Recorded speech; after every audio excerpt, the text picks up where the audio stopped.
you walk us through like a bit of the concept?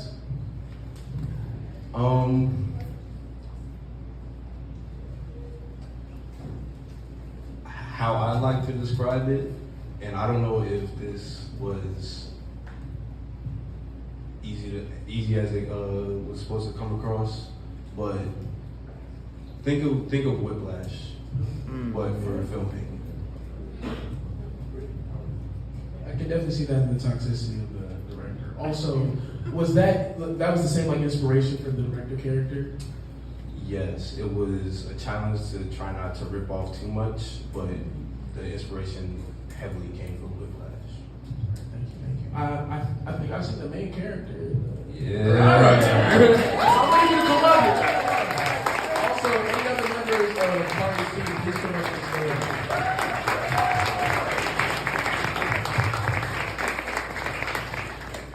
So I have a question for you. What was it like on, especially like starting out the project?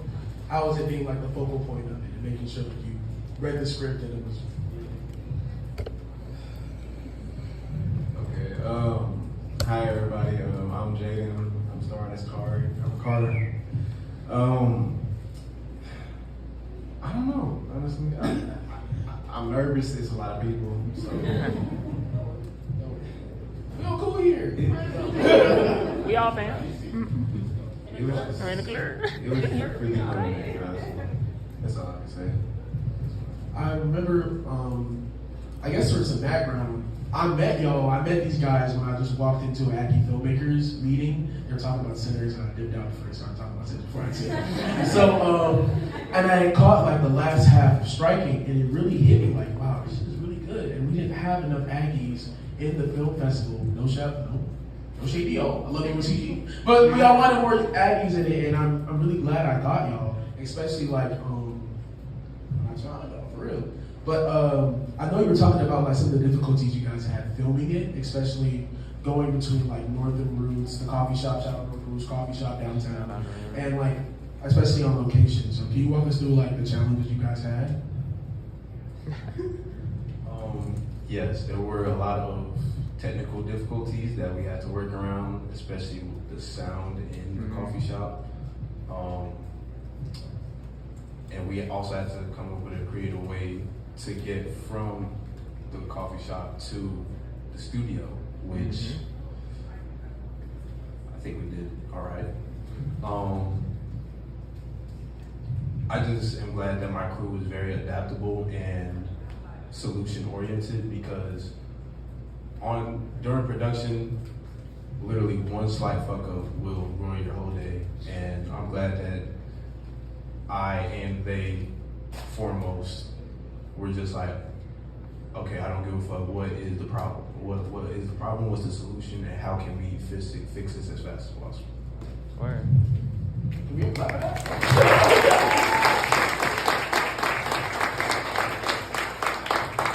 Before I continue on to the endless questions I have, does anyone else have any questions? Oh my God. Let's go. Oh, we starting with the Aggies, yeah? Yeah. Aggie pride in the building first and foremost. You know what I'm saying? Aggie pride. As Aggies, do the chant correctly. You right.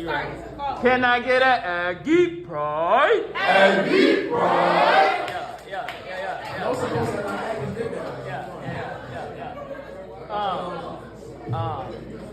All right, so I got mad questions as well, but I'm gonna ask two. I'm gonna start with the film specifically. Why didn't he pick the camera up on his way out?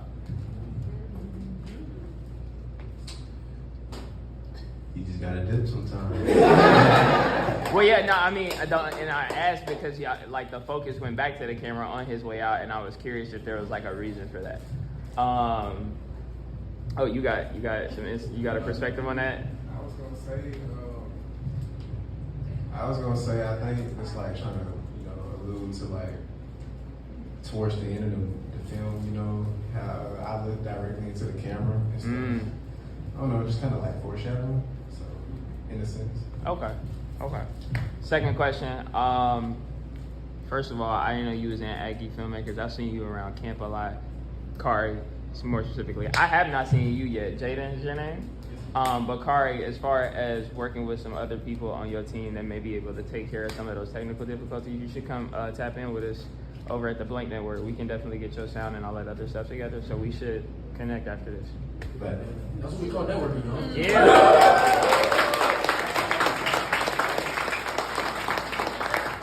I'll end the day with a question. I just wanted to know how comedy became like a big theme within the movie as well. To offset that like building anxiety. How did you fit in comedy? if I'm being completely honest, I did not incorporate comedy at all. I can kind of speak on that. Not many people know me in here, but I've gotten a lot that I'm like unintentionally funny. And I'll say something and be completely dead ass, and people start laughing. And I'm like, what's funny? So when I was writing the script, I was more focused on the character dynamics, the slight hints, the subtle characterization for each character. And when I found out people were laughing at the movie, I was like, oh, okay. I didn't know I wrote jokes in there, you know. I find that kind of interesting because like I know everybody here can count like 5 times. Yeah. It's like the hand sanitizer, the Muppet, the Muppet throw. Nah, after the fact that they ran, that was it was like you did all that for it to still be ass. Oh my God. Does anyone else have any questions? Okay. Oh, let's go. We need all these questions. Let's get questions. To follow up the comedy, I was going to ask how much of that was written and how much of that was improv. So, good question.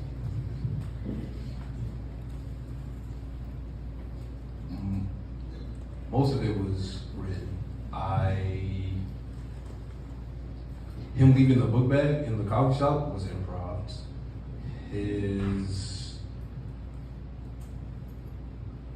A lot of the lines for the argument where before the director slapped him, a lot of that was improv. But the script I gave them was not too far off from what you guys saw, but I like to have characterization be the forefront.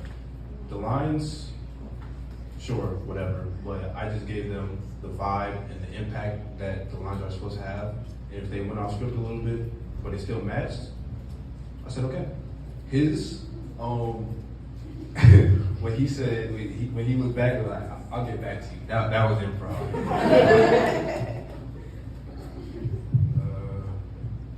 I don't know what to say. Any more questions? Oh, you Go ahead. Oh, yeah, no, I was gonna say I really like a lot of the writing. Like, it reminds me of those coming of age films, like kind of like that we would always grow up watching. But I kind of got 2 questions. One, like I know you said the inspiration was Whiplash, but was there any other inspirations for the director? Because that is a devious man. And he reminds me a lot of like a lot of characters from like Boondocks or like characters from Friday series. You know what I'm saying? So like, is there any inspiration for that? Yes. However, I cannot give direct implication because I like to write a lot of personal experiences. I have been slapped before, but you get on set and you meet people get very passionate on set, and so a lot of the emotions and a little bit of the verbiage too kind of amalgamated into the director. Right. Okay, gotcha. And then just for like my second question, it's like I really like the way that you kind of like piece dialogue together. I know you kind of said that goes into like just personal experience, but just like, do you have any like personal techniques or any like things that you do to kind of bring out like actual like dialogue in films?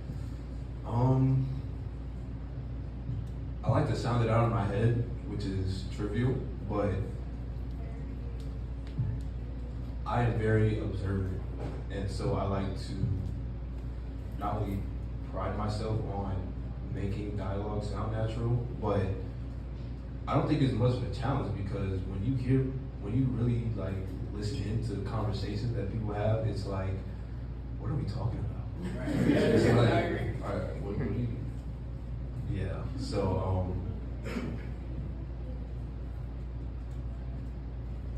sometimes people say a lot of nothing, but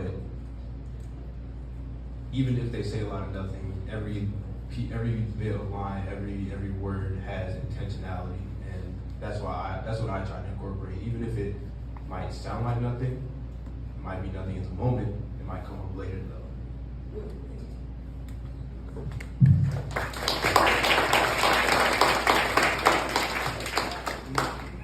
So speaking on intention, I saw that you showed us the opening movie Keemo The Griot. So what would you say that quote means to you? And what place would you say it has to you?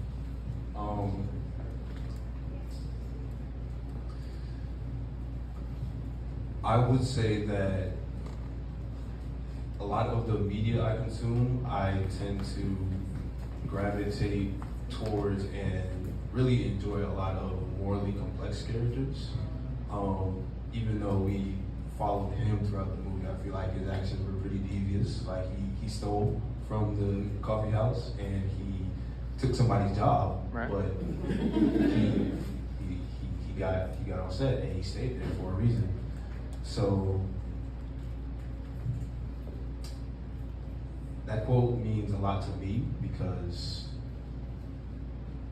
I'm not gonna say I'm a devious person or I'm morally complex, but humans are morally complex and not everybody is one-dimensional. And I feel like there is a place in everybody where if you look too hard, you will find some less than stellar things.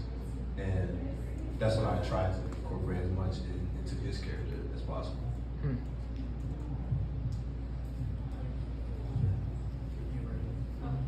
really agree with the answers, whether it was like the emotions or like the pain of the character. I'm just wondering if there's like any words behind it or what these guys decided.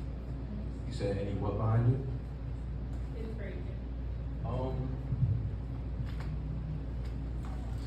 A lot of it really was just what was not only the most convenient, but the best way we could, frame not only the characters, but the intention of the characters.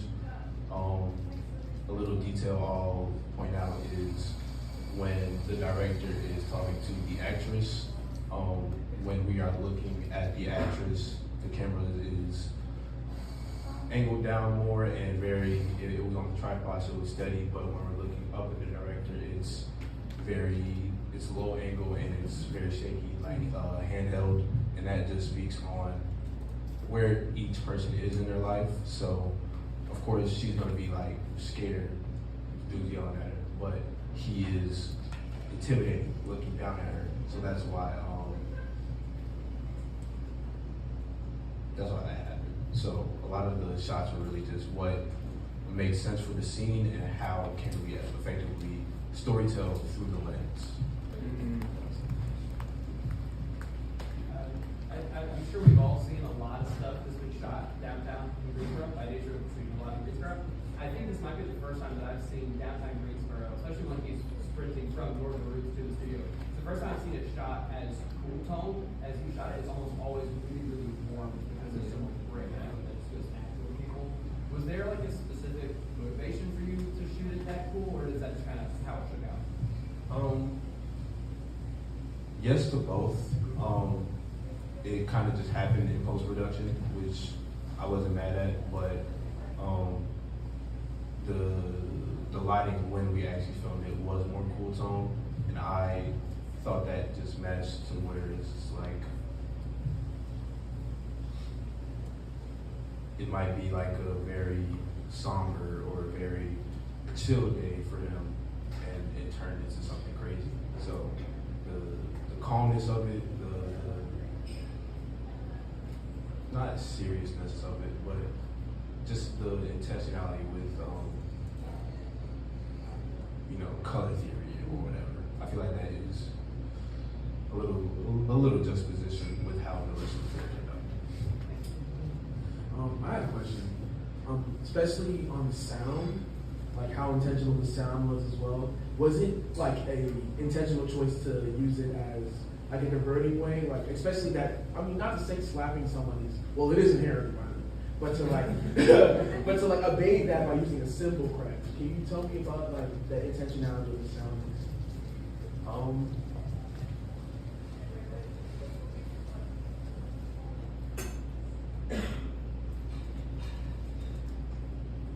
A little bit. I think sound design is it's very important in not only movies but just storytelling, and drums were kind of the vibe of the whole movie. The core. Like I said, really tried hard to not rip off Whiplash. However, the kind of rustic and almost, like you said, almost violent in nature of vibe of drums, like as an instrument, really help guide the characters and really help announce the characters too. So that's the thought process behind it. That's awesome. I also want to say like the drums being in the background, even though it's not a movie surrounded by rhythm, felt so real. It kind of made more sense to me as jazz, because like we all know as black people who've been listening to it, obviously, that it's chaotic and it's free flow. So that's kind of like how it's David, because it's supposed to be controlled at the beginning, but the boss is up at the end, literally. So yeah, that was great, guys. Any other questions? In the back. What's your advice for any young filmmakers?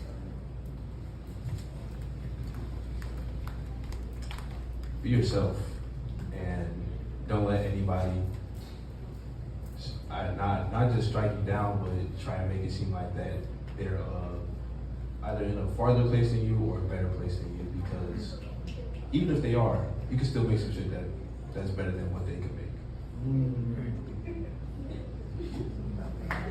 You guys want to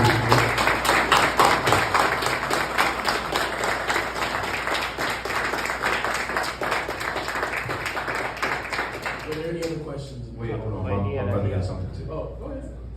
I was gonna say at the end of this, if any of you would like to network with either of us, or just in general, we're always open. So yeah, just find us after.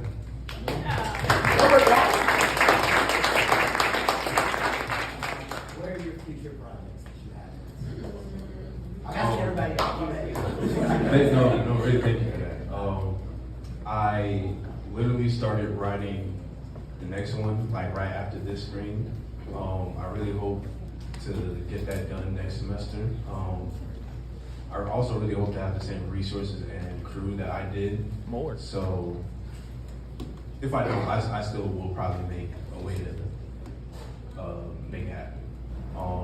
Also, shameless plug, I do have some other creative endeavors. I'm also a photographer. I also have a magazine, and I do multiple club organizations on campus. Nice.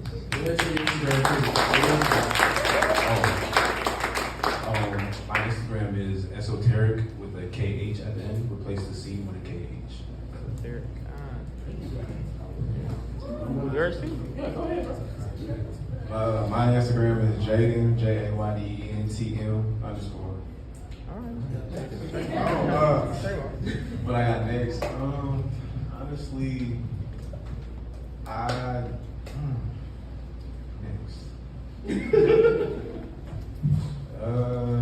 don't really have anything planned upcoming, honestly, but it's probably gonna change sometime soon. I don't know. In my life, stuff just happens, So, question? Book him. If Hey. y'all need an actor, he's great. 10 out of 10. He was literally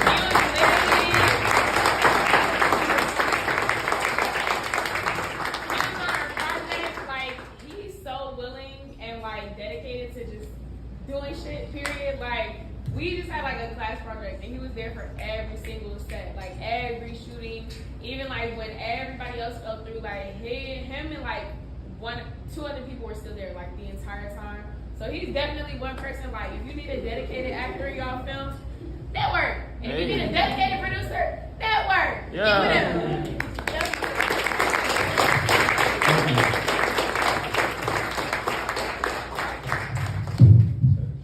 Okay, so I have a question too, bouncing off of the question about the quote at the beginning. So, is there an opportunity or a chance for like a part 2? Yes. Oh, also fun fact, there was a longer version of the script, but through logistical planning, we had to make something practical. And what you saw today was the most practical or the most efficient amount of screen time that we could show. So, like I said, I've begun writing the next part. I will finish it before the summer ends.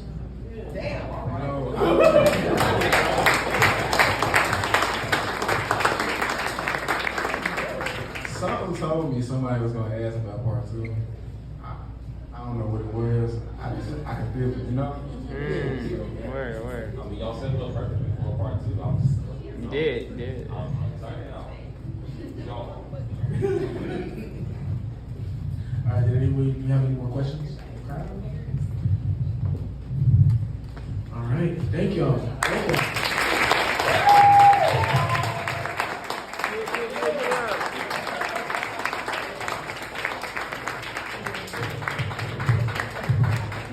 That's what Aggies do, my boy. Yeah.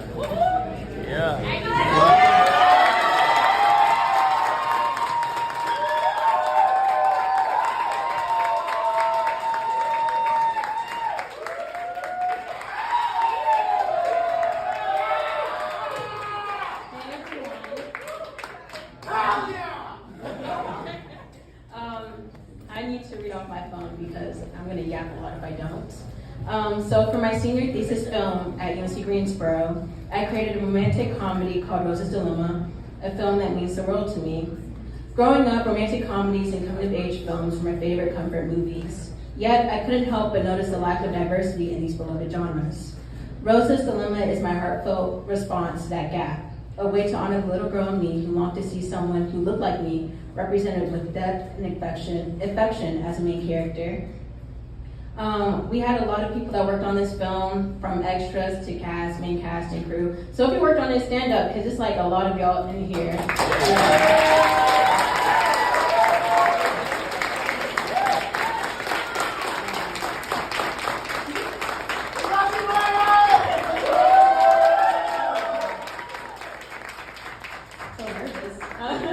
So we shot the film over 5 packed days in the fall of 2024. Our entire cast is made up of UNCG students, and all but one of our crew are current students or alumni of the UNCG Media Studies Department. I can wholeheartedly say that I collaborated with some of the most talented, generous, and passionate people. They're now my Rose's Dilemma family. This is the first time it's ever being screened, so a lot of them have not seen it before today, so I'm scared for their reactions. I'm going to be looking at them the entire time. So here's my film, Rose's Dilemma.